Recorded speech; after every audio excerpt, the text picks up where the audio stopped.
morning, Bucknutters. Welcome to the Bucknuts Morning Five here on Friday, July 21st, 2017. I am Dave Biddle, and I am joined by the People's Champ, Matt Baxendell. It is Friday Night Lights Day. Bax, good morning to you, sir. Good morning, Mr. Biddle.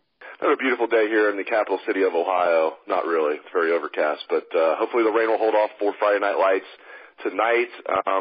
Let's start with that. Of course, Emory Jones, Buckeye quarterback commit in the 2018 class, will be here tonight for Friday Night Lights.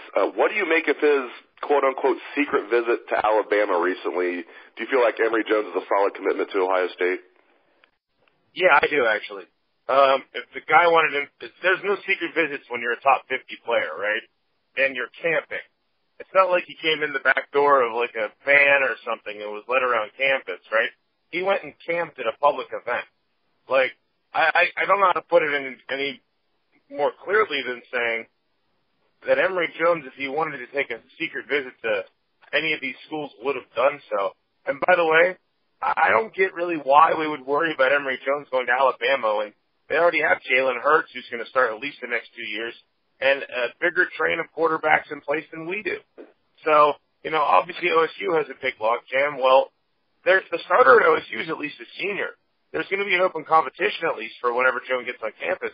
He'd have to wait a few years to get a start at Alabama. So it's not like they have like some conveniently good depth chart for him. So I think that this is a lot made about a player who has been committed for a very long time, visiting a school that none of us want to see him at.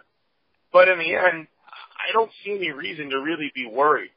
You know, and so the staff, we don't even know if OSU staff knew he was going to go to camp, right? Maybe the kid just wanted to work out during the summer. I mean, you know, if you can't go to camps except for the school you're committed to, then you're going to spend a lot of time in your summer working out at your high school camp in rural Georgia where there's really not a lot of elite players around you that you can throw with and all these other things. So I'm not worried about it until the staff is worried about it. Let's put it that way.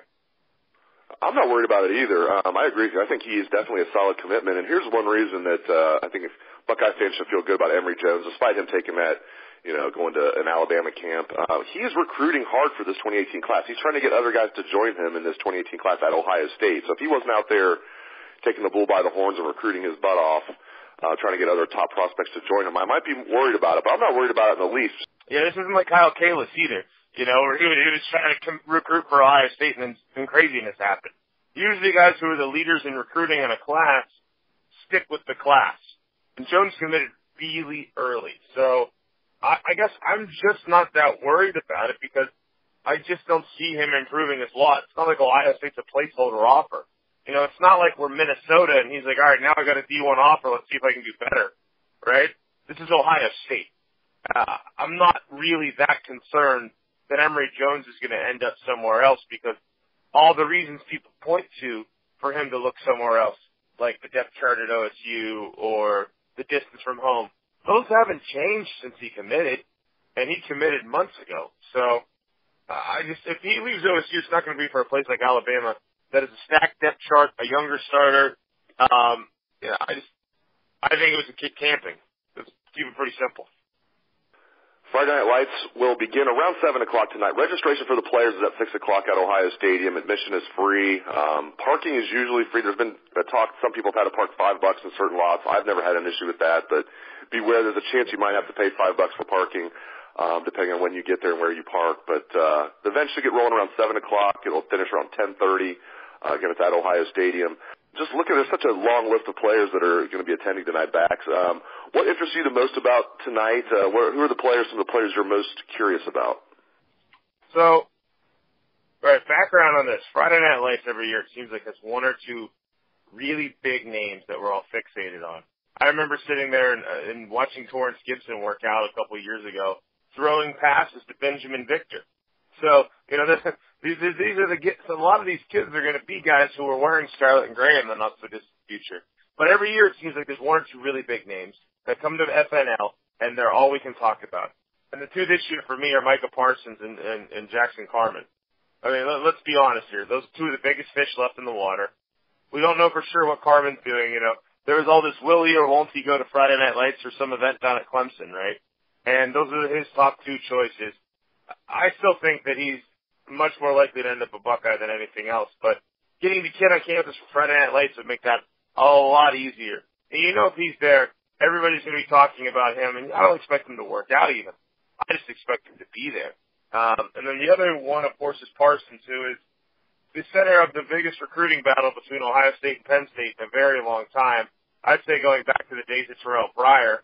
And, you know, he's a player who, you steal him, it's just as big of an impact, if not more, than getting Noah Spence from Central Pennsylvania a good 6-7 years ago. I mean, this is a big-time player.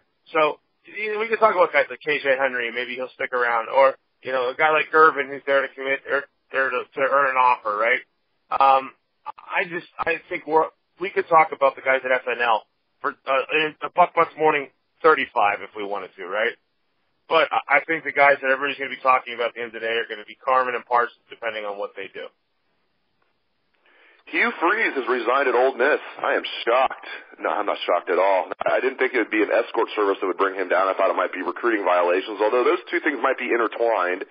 When the news broke that he found out he was calling an escort service, I just assumed it was for himself. But now there's talk he could have been in Louisville basketball style, maybe hooking up recruits with escorts. Again, this is just all conjecture. But for him to resign and not even get a buyout, I mean, and they flat out said during the press conference, we would have fired him with cause if he didn't resign.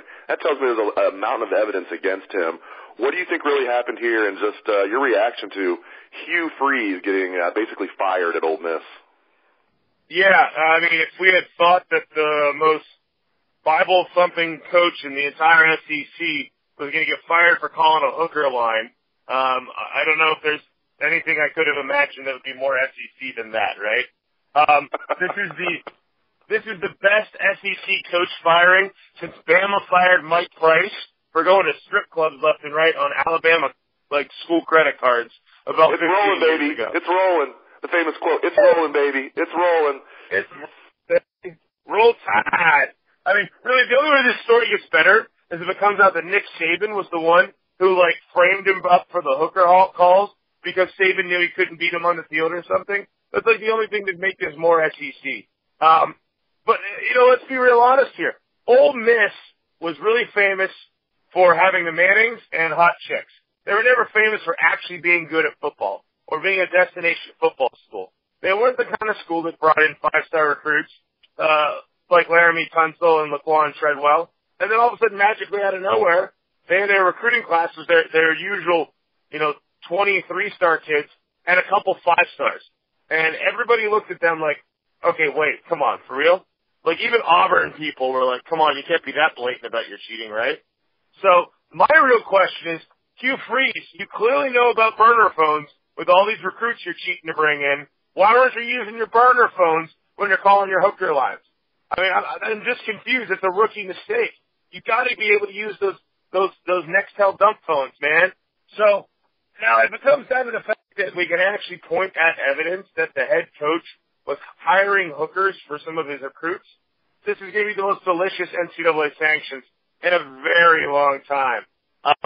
This has none of the Skeevy, Nevin, Shapiro third-party stuff that came with the Miami story a while back, right?